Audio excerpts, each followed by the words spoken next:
God's story, the Red Sea. So part of God's story is about how God rescued his people from slavery in Egypt. And it goes like this. God's family, the Israelites, were forced to work as slaves in a place called Egypt. Pharaoh, the ruler of Egypt, made them work incredibly hard all day long, and he didn't care if they were suffering or hungry or hurt. But God cared about his special family, and he saw what Pharaoh was doing to them, so he planned a rescue. And to help with the rescue plan, God sent a man named Moses to lead the Israelites out of Egypt and into a brand new home called the Promised Land. Moses told Pharaoh to let the Israelites go, but Pharaoh said no. Now, Pharaoh may have been the ruler of Egypt, but God was in control. So God sent 9 plagues to show Pharaoh his power. The river turned to blood. He sent frogs and gnats and flies buzzing around. He sent famine that killed the livestock. He made gross boils and disease appear on people's skin. He sent icy hail from the sky. He sent swarms of locusts to fill the air. He covered everything in complete darkness, even during the day. And after each of these plagues, Moses asked Pharaoh to let God's people go, but Pharaoh kept saying no. So finally, Moses told Pharaoh that there would be one more plague. God told Moses to have every family paint their doorpost with lamb's blood, and if they didn't, the oldest son in the house would die. After that, Pharaoh finally said to the Israelites, "Get out." So the Israelites hurried as fast as they could and left that night. They didn't know exactly where they were going, but God promised that he would show them the way. He sent a huge cloud for the Israelites to follow during the day and a giant pillar of fire to guide them and keep them warm at night.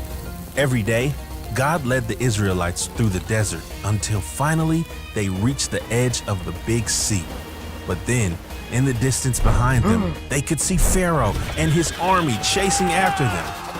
Pharaoh had changed his mind again, and he wanted the Israelites back. God's family was trapped. The Egyptian army was behind them, but a giant sea was in front of them. The sea was too deep to walk or swim through, and they didn't have boats. There was nowhere else to go.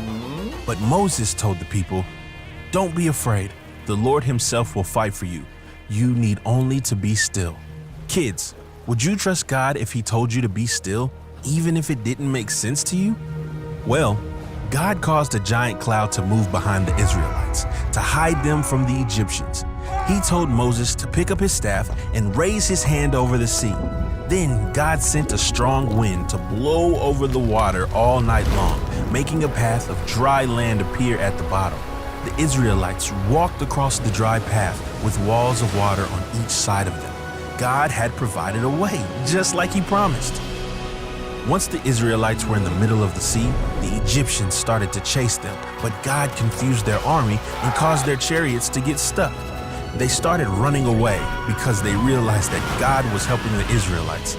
And as soon as every single Israelite had crossed to the other side of the water, God told Moses to raise his hand over the sea again, and the waters rushed back. The Israelites were safe because God had rescued them. The Israelites finally saw how powerful God was. They realized that they could trust him and put their faith in him. They worshiped and thanked God, singing, "The Lord gives me strength and protects me. He has saved me. He is my God, and I will praise him." And that's the story of the Israelites and the Red Sea. So in case you missed it, here's the quick version. God's family were slaves. God sent Moses to help rescue them. Moses told Pharaoh to let God's people go. Pharaoh said no. God sent plagues. Pharaoh said yes. The Israelites escaped. Pharaoh's army chased them. God gave them a path through the sea.